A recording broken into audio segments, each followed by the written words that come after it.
C. Lilly or something. So John C. Lilly, okay, here's the lecture part of the performance. Yes! John C. Lilly, who knows what I'm talking about? What, John C. Lilly? Yeah, we got What two, about right? Three? I have Simulations of God by Yeah, hand. you know who he is, who we taught. Yeah. I'm just wondering about, in general, where I should start. I'm familiar. So John Start C. at the Lilly. part where giving hand jobs to dolphins is good. I was gonna skip that part and just mention dolphins in general, but okay.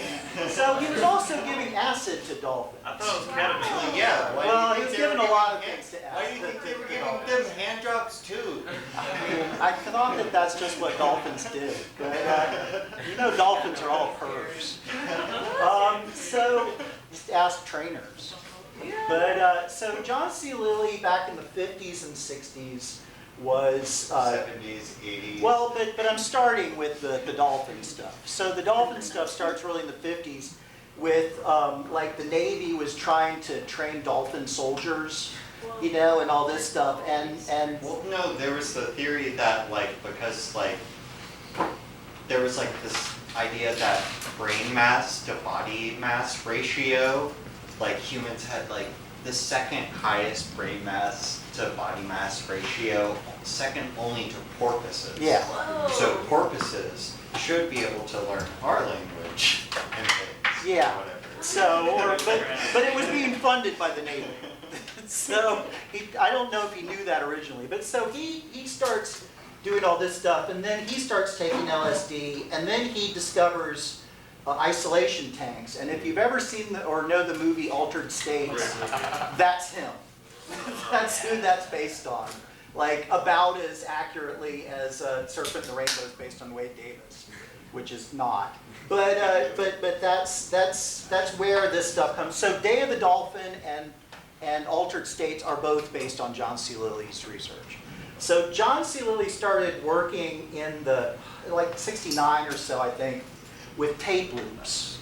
And his most famous one, you can find it online, is a loop of the word coagitate. And so what he got really fascinated with was the fact that if you hear, your brain can't handle loops. Your brain can't handle hearing the same thing over and over again. So you'll start hearing other things. And so, and if you layer the sounds, then it sort of gets better. I mean, there were 4 things playing, and that's all that was playing. Who here knows what they were? I tried to isolate them a bit, but so let's just play them one at a time. Then. Yeah, there was one about consciousness. It's like an optimistic thesis, right? Against conscious repetition that we tend to impose others. Well, yeah. I mean, again, you just can't handle it. So when you loop stuff, it gets weird. So here's You're the exception. Reciting magic formulae. That and when it became fighting magic formula. Reciting magic formulae. I can see that. Reciting, fighting. it's reciting magic formulae. And that's from a documentary about Balinese, one of those sort of in search of type things from the 70s or 60s. Consciousness raising rituals. So that one and the next one are both from an interview with Coyle. That was the interviewer talking about consciousness raising rituals. The other was John Balance saying, this thing's so loud. Let me do this. I avoided doing this because it would make that sound. But, Strange mental states. Strange mental states. so Strange mental states. strange mental states. And then the final one is from this French film from the 60s called Baba Yaga. A world subject to other forces.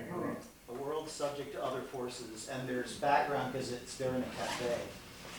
A world subject to other forces. So that's all that was playing. Who here heard completely other things? Eventually. Yeah. Eventually, yeah. It takes a while.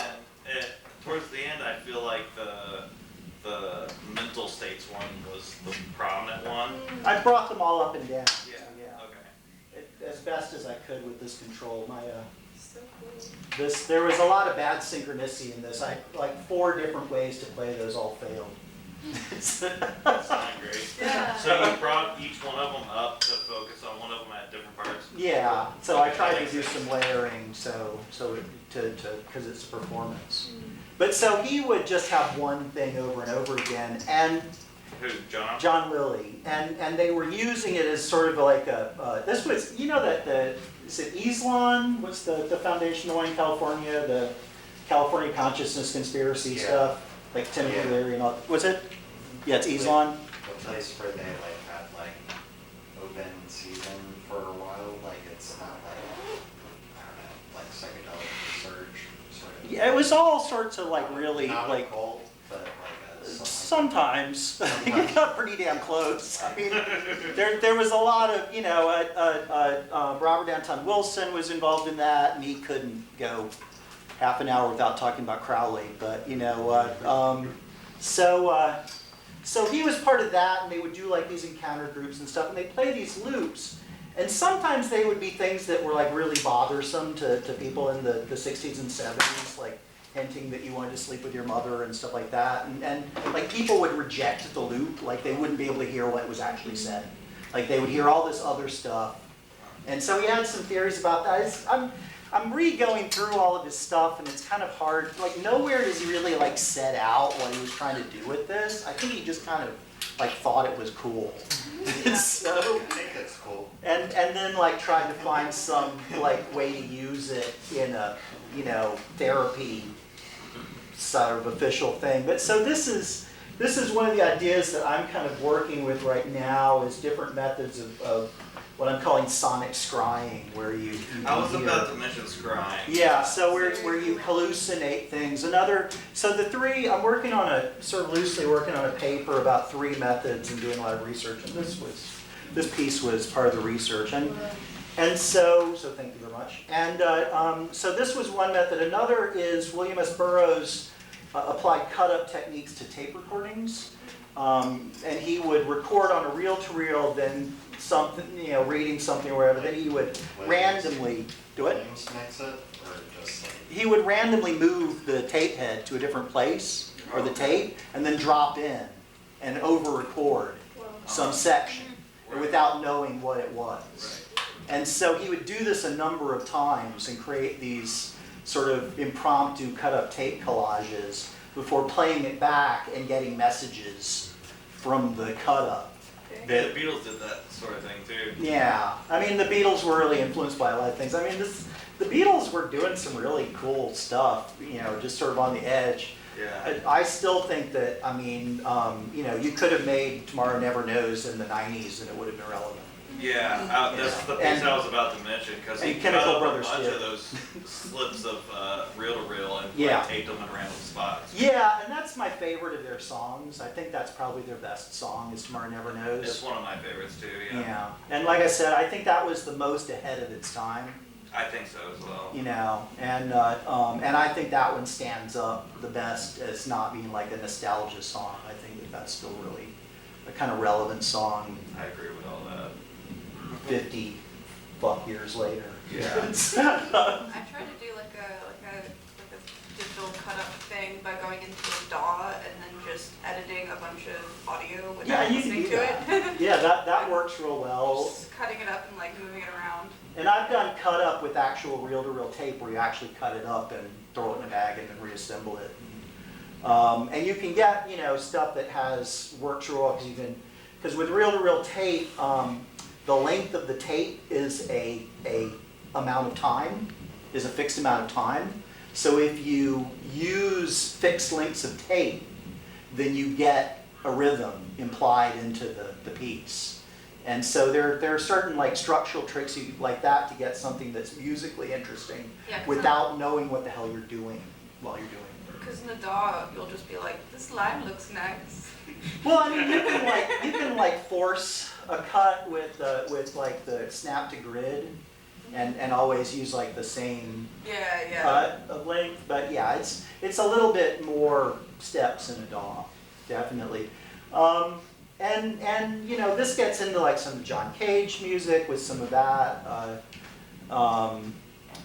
you know, there's, and even like the origin of the sequencer, which was to sequence tape loops. So you'd have like a tape loop and the sequencer would open a different tape loop at a different time so that you didn't, so you wouldn't have to cut up tape all the time because it's really annoying. Yeah. And that was Buchla, Don Buchla in San Francisco with like Pauline Oliveris and all of them at the San Francisco Tape Collective and SUBTonic. And so you can use techniques like that too to sort of have it randomly play. Like, you know, if you have the module, I wasn't doing it with this, but you could have like a 4-channel VCA here and you could set it to randomly trigger for different lengths of time, and you could just play 4 different audio tracks and you would get this kind of cut up that way as well. And so there are a lot of ways you can do this. And then the third method that's in this paper I'm working on is electro voice phenomena, which is this ghost hunting idea of like voices that just appear on the tape. And they're different. Like this is kind of a weird area because there's a lot of it's fraud, but some of it's like hallucination. And there's a guy who's been documenting, like he's got like hundreds of friggin' little short videos on archive.org about his experiments with EVP. And at some point, I think he actually sort of made himself schizophrenic in a way, because what you're doing is searching for ghosts in the fucking spectrum. But you're training yourself to make voices out of noise. Yeah. It's like looking at the clouds and seeing the shapes. Yeah. You know, if you do that for a long time, you get better at it, because that's how it works. Surrealism. So exactly. Paranoid, And the surrealists, And the surrealists like Breton, like threw the hammer down and like told them all they had to stop doing automatic writing because they were all getting weird.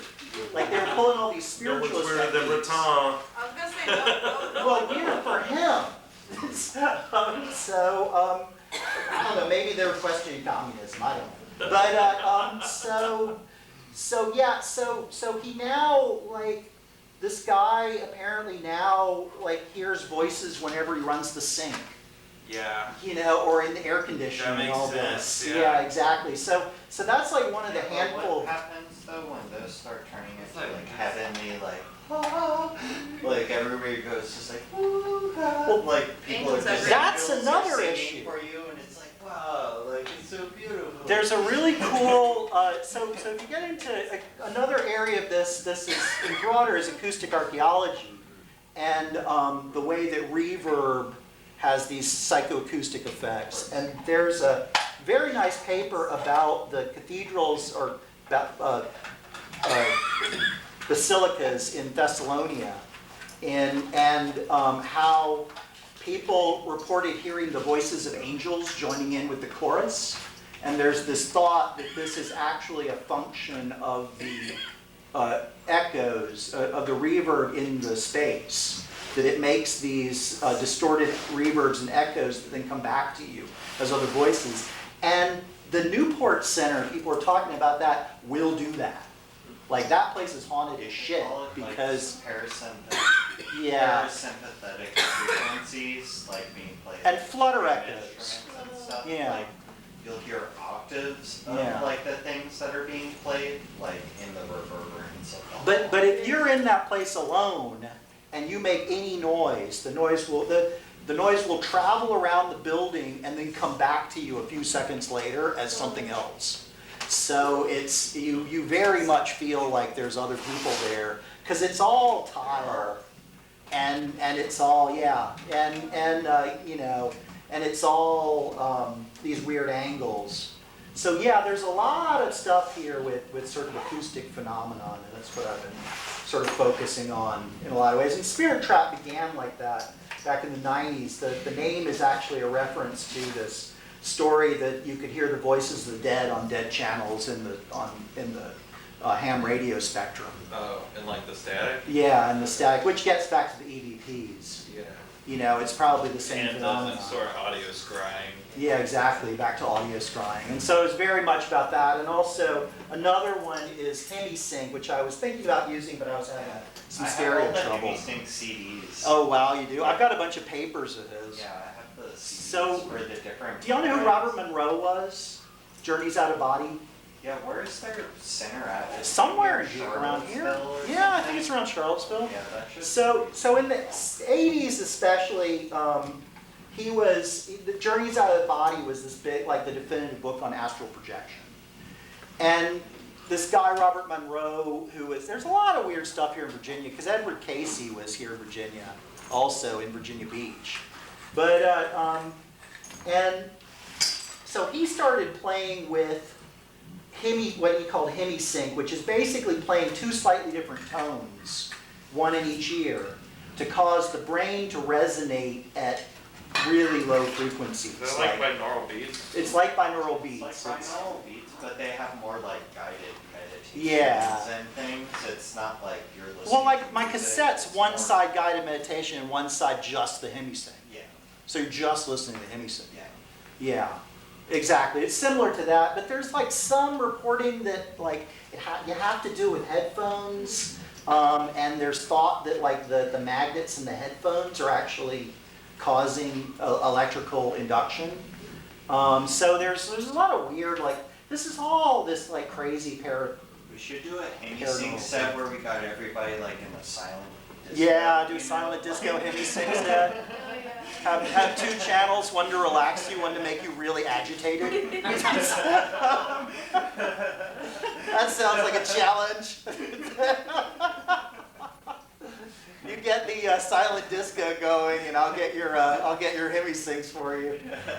So on that note, thank you so much, and. Yeah. Yeah, thank you. Thank